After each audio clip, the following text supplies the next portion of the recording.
Mi nombre es Gabriel Herrera. Y esto que estoy a punto de contar no lo he compartido con nadie más que con mi terapeuta. Aunque incluso él me miró raro cuando terminé. No estoy buscando que me crean. Tampoco busco consuelo. Solo necesito soltar esto porque siento que, de alguna manera, sigue atado a mí. Pasó hace más de 15 años, pero a veces me despierto sintiendo que todo fue ayer. Que aún tengo esa cámara entre las manos.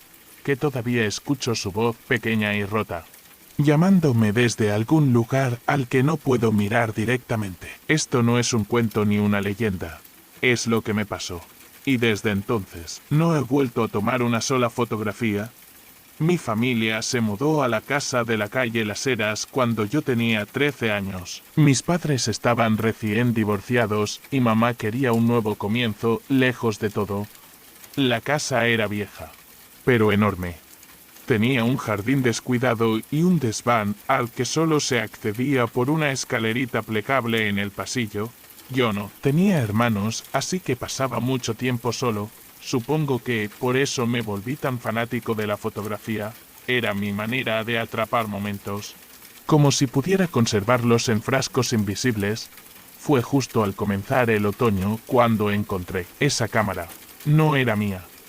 Estaba en una caja olvidada en el desván, junto con álbumes polvorientos, juguetes antiguos y muñecos de trapo que daban bastante mal rollo. La cámara era una Canon vieja, de rollo, con una correa cuarteada por el tiempo. Aún así, parecía funcionar. La llevé a mi habitación. Le compré un rollo nuevo y empecé a usarla. Las primeras fotos fueron normales, mi madre cocinando, el gato sobre la ventana, mi cama desordenada, el árbol frente a la casa. Pero luego empecé a notar algo raro. Había un niño. Al principio pensé que era un fallo del revelador, o una doble exposición por error. Pero no. Había un niño en algunas fotos que yo no recordaba haber visto. Estaba en segundo plano, casi siempre fuera de foco. Una figura delgada, con el cabello oscuro cubriéndole la frente, de pie, observando. En una, estaba en el pasillo, detrás de mi madre. En otra, junto al árbol del jardín. Siempre en la misma pose. Siempre sin expresión. Siempre mirando a la cámara. Le mostré las fotos a mi madre. Ella se rió al principio pensando que era una broma o un amigo mío. Pero cuando le aseguré que no conocía a ese niño, su rostro cambió. Me dijo que no volviera a entrar al desván, que no jugara con cosas viejas que no eran nuestras. Yo fingí obedecer, pero ya era tarde. Ya estaba demasiado enganchado con descubrir quién era ese niño. Empecé a dejar la cámara grabando con disparo automático cada ciertos segundos, en diferentes partes de la casa. Y el niño aparecía más seguido, cada vez más cerca, hasta que una noche vi algo que me hizo soltar la cámara. En una secuencia de 5 fotos tomadas en mi habitación, el niño entra por la puerta, se acerca a mi cama mientras yo dormía y en la última foto está de pie junto a mi cabeza, inclinándose ligeramente, como si fuera a decirme algo al oído. Pero no hay boca visible. Solo un rostro pálido, borroso, como una mancha húmeda sobre el papel. Después de eso, dejé de tomar fotos por un tiempo. Empecé a tener pesadillas. Veía al niño parado frente a mi cama. Nunca se movía. Solo estaba ahí, mirándome. Hasta que una noche, sí se movió. La noche en que el niño se movió, yo tenía la puerta de mi cuarto cerrada con seguro. No recuerdo haberlo hecho. Pero supongo que fue una forma inconsciente de protegerme. Estaba tan cansado que no encendí la lámpara ni verifiqué el despertador. Simplemente me acosté. Soñé que alguien tocaba la puerta. 3 golpes suaves. Me levantaba, abría, y el pasillo estaba completamente oscuro. Entonces lo escuchaba. Gabriel, su voz era hueca. Demasiado baja para ser la de un niño. Yo retrocedía, cerraba la puerta, pero al darme vuelta, él ya estaba adentro, parado entre mi cama y la ventana. En el sueño no podía gritar. Quería moverme, pero el cuerpo no respondía. Sentía el peso del miedo pegado al pecho. Desperté sudando. Me quedé sentado en la cama en silencio, tratando de tranquilizarme.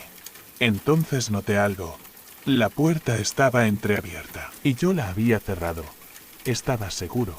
Me levanté con cuidado, recorrí la casa. Mamá dormía profundamente en su cuarto. Todas las luces estaban apagadas. Volví a mi pieza. Y ahí fue cuando me di cuenta de lo que de verdad me heló la sangre. La cámara no estaba donde la había dejado. Era imposible. Siempre la guardaba en el cajón de mi mesa de noche, pero no estaba.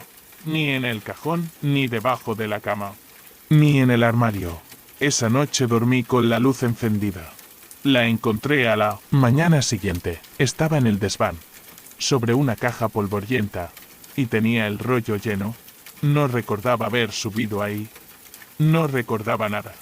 Llevé el rollo a revelar al centro comercial. No podía más con la ansiedad. Cuando las fotos estuvieron listas, las miré una por una sentado en un banco, lejos de todos. Las primeras eran normales, partes de la casa vacías, un mueble, el pasillo. Pero luego comenzaron las que me paralizaron. Eran fotos de mí dormido, una tras otra. Yo en la cama, cubierto, hasta el pecho, boca entreabierta, completamente vulnerable. Y en todas, él estaba cada vez más cerca. En la última, el niño estaba a centímetros de mi rostro, su mano parecía tocar mi mejilla. Y lo más aterrador, yo sonreía, una sonrisa extraña, como si estuviera satisfecho. O en trance. Rompí las fotos. Las rompí todas. Pero había algo más. Un detalle. En la esquina de cada imagen había una fecha escrita a mano, como si alguien las hubiera marcado con un bolígrafo.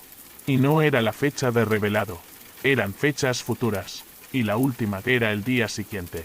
Le conté todo a mi madre. Por primera vez no me miró con escepticismo.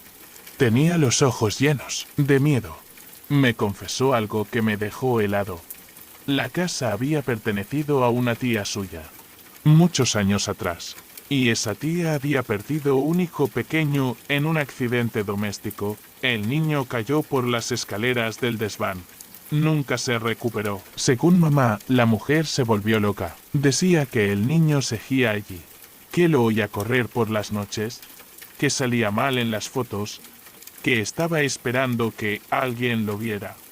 La familia pensó que eran delirios del duelo, hasta que una noche la mujer desapareció. La encontraron en el bosque a 2 kilómetros, de pie, frente a un árbol, con la misma expresión que yo tenía en la foto, la misma sonrisa. Después de eso, no quise saber más. Quise quemar la cámara, pero mi madre se adelantó.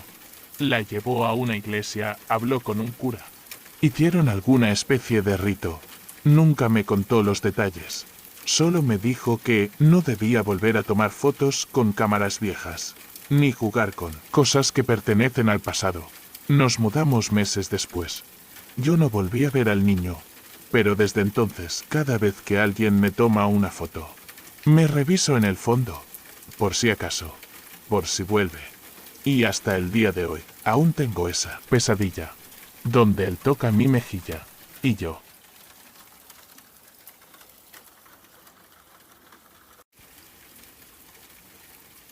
Me llamo Lucía Montenegro, y a veces me pregunto si lo que viví fue real, o si simplemente me quebré.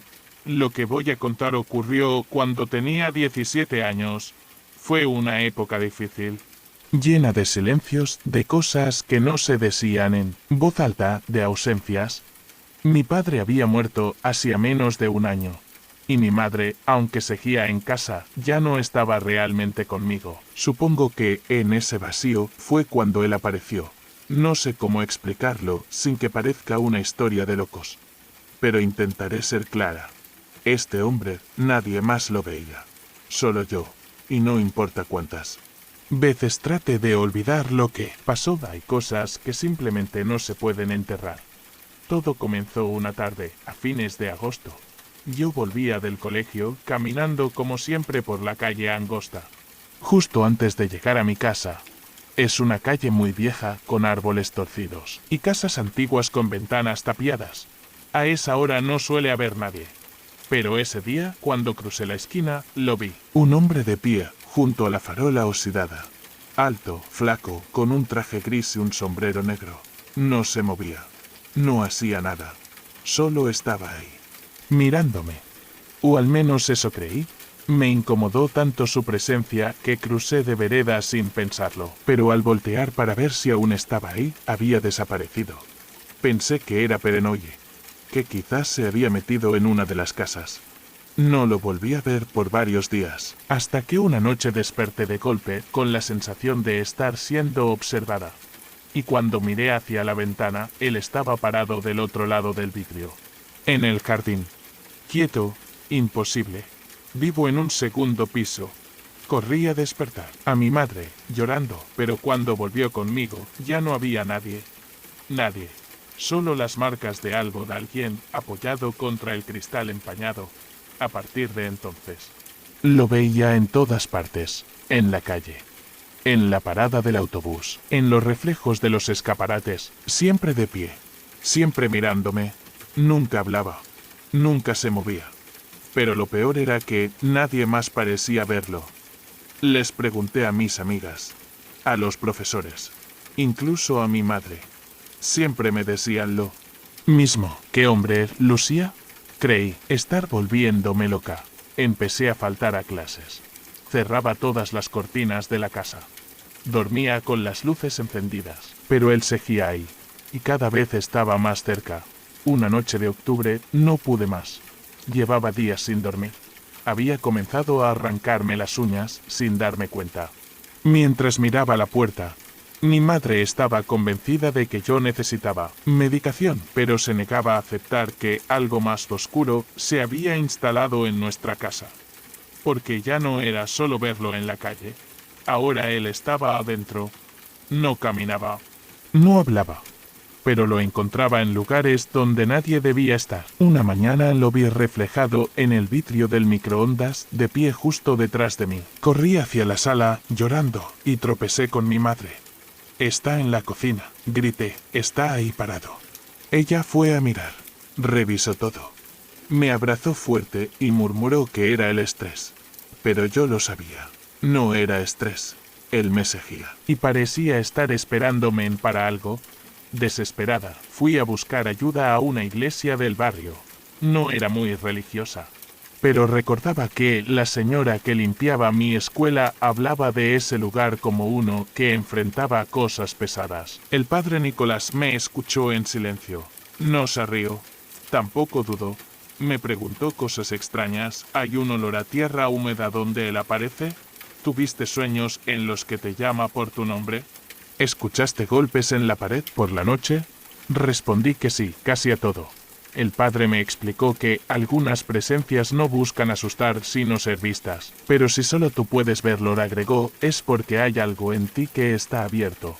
Me dio un frasco con agua bendita y un crucifijo muy antiguo. Si se te acerca demasiado y sentís que no podés más, pone esto en tu pecho. Y no lo mires a los ojos. Volví a casa esa noche sintiéndome ridícula, pero también un poco más segura. Colgué el crucifijo en la cabecera de mi cama.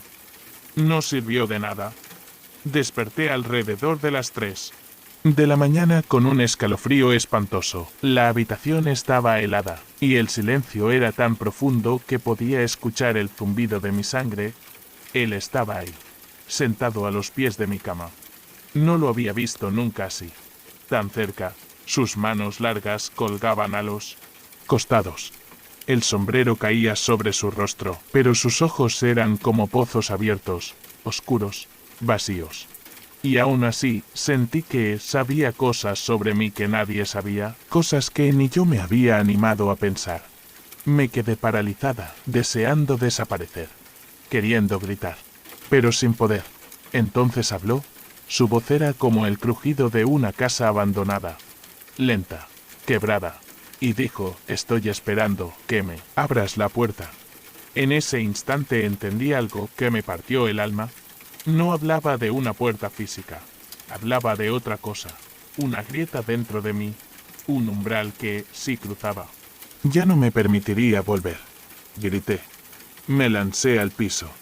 Tomé el crucifijo con ambas manos, lo apreté contra mi pecho y cerré los ojos con fuerza. Cuando los abrí, estaba sola. Él se había ido. Pero la puerta de mi habitación, la real, estaba abierta de par en par. Y eso me hizo pensar que quizás, aunque yo me negara, algo ya lo había dejado entrar. Desde aquella noche no lo volví a ver, pero sí a sentir. A veces, al pasar por un espejo, me detengo, espero, y creo ver una sombra con sombrero detrás de mí. Justo fuera del reflejo, intenté seguir con mi vida. Cambié de ciudad, de carrera, de rutina. Pero hay algo que no puedo cambiar, sigo siendo la única que puede verlo. Y sé que aún me está esperando, afuera de esa puerta que nunca supe cerrar del todo.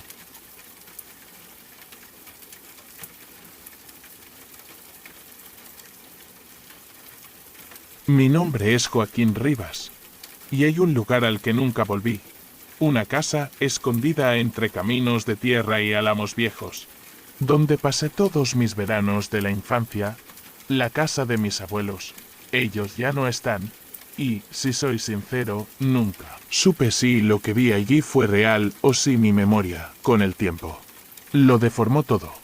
Pero hay una parte de mí que lo recuerda con una claridad imposible, como si hubiera ocurrido ayer, como si ese lugar aún me estuviera esperando. Mis padres trabajaban mucho cuando yo era chico, así que desde que tengo uso de razón pasaba los veranos con mis abuelos en una casa de campo vieja y amplia, en una zona rural donde no llegaba ni el teléfono.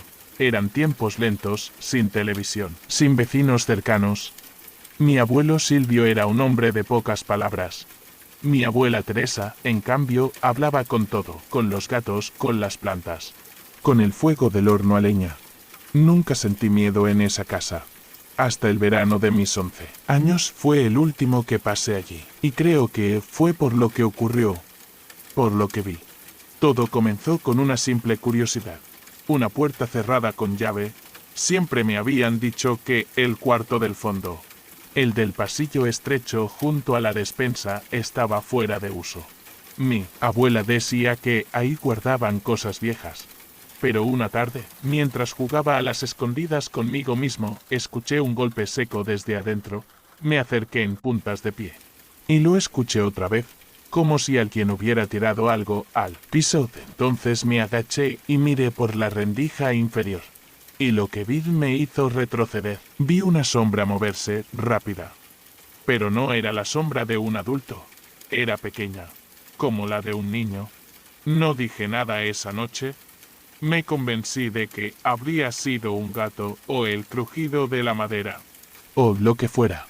Pero desde ese día comencé a escuchar pasos por la noche, pequeños, como si alguien caminara descalzo por los pasillos. Una madrugada me desperté y vi que la puerta de ese cuarto estaba entreabierta. Nunca la había visto así. Me levanté con el corazón golpeándome el pecho y caminé hasta allí. El pasillo estaba helado. La casa entera parecía contener la respiración. Empujé la puerta, y eso que vi, no lo he podido olvidar jamás. Empujé la puerta con la palma temblorosa, sin hacer ruido. El cuarto olía a polvo viejo y humedad. No había luz, solo la pálida claridad de la luna filtrándose por la ventana pequeña al fondo. Era un cuarto largo, con muebles tapados por sábanas y cajas apiladas. Y en el centro algo se movía. Al principio creí que era un animal, pero cuando mis ojos se acostumbraron a la penumbra, vi que era un niño pequeño, de espaldas. Estaba de rodillas, agachado frente a una caja abierta, como si buscara algo entre trastos viejos. No pude hablar. Me quedé congelado, con medio cuerpo, dentro del marco de la puerta. Entonces el niño se detuvo, muy lento, giró la cabeza hacia mí, pero no tenía rostro, solo una superficie lisa como piel extendida, sin ojos, sin boca. Y aún así, sentí que me miraba. Sentí su mirada directa, filosa, imposible. Retrocedí. De inmediato. Cerré la puerta con fuerza, corrí hasta mi habitación y me metí bajo las sábanas como si eso pudiera protegerme. No dormí. Al amanecer, cuando me animé a salir, la puerta del cuarto del fondo estaba otra vez cerrada con llave. Esa mañana, mientras desayunábamos, le pregunté a mi abuela por aquel cuarto. Me miró con una calma falsa, como quien prepara una mentira. Ese cuarto está vacío. Joaquín, nadie entra allí. Vi a alguien, le dije, vi un niño. Ella se quedó en silencio. Luego murmuró, esos recuerdos, hay que dejarlos dormidos. Me estremecí. No era una respuesta, era una advertencia. Los días siguientes fueron peores. Soñaba con el niño, sin rostro, siempre en el mismo cuarto, sentado en la oscuridad esperándome. A veces, al despertar, encontraba huellas pequeñas de barro en el pasillo. Mi abuelo decía que eran mías, pero yo no dormía con los pies sucios, y tampoco caminaba por la noche. Una noche escuché susurros, palabras apenas audibles como lamentos lejanos. Saliendo desde detrás de la puerta cerrada, me acerqué, apoyé el oído, y escuché mi nombre. Joaquín, una voz infantil, apagada, como si hablara desde el fondo de un pozo. Corrí a despertar a mis abuelos. Mi abuela me abrazó con fuerza, y por primera vez le vi los ojos llenos de miedo. Ya es suficiente, él dijo, no debiste mirar. Al día siguiente, empacaron mis cosas. Mi madre vino a buscarme una semana antes de lo planeado. Nadie me dio explicaciones. Solo me dijeron que era mejor así, que no volviera a preguntar por el cuarto. Pasaron los años. Mis abuelos murieron, y la casa quedó vacía, cubierta de polvo, tragada por los álamos. Una vez, siendo ya adulto, volví. Quise enfrentar lo que vi, saber si era real o si solo había sido un delirio infantil. Entré por la ventana trasera. La casa olía igual que entonces. Caminé hasta el pasillo, hasta la puerta, cerrada. Puse la mano sobre el picaporte, y lo sentí, una mano pequeña, desde el otro lado. También lo tocaba. Corrí. No volví. No pienso volver, pero a veces sueño con esa casa. Y siempre la puerta está abierta. Gracias por acompañarme hasta aquí. Si estas historias te tocaron, te asustaron o te dejaron pensando, suscríbete al canal y deja tu like. Porque hay relatos que solo se pueden contar en la oscuridad. Cuando uno está dispuesto a escuchar lo que normalmente nadie se atreve a decir. Cuando estés listo, dime el título del siguiente relato.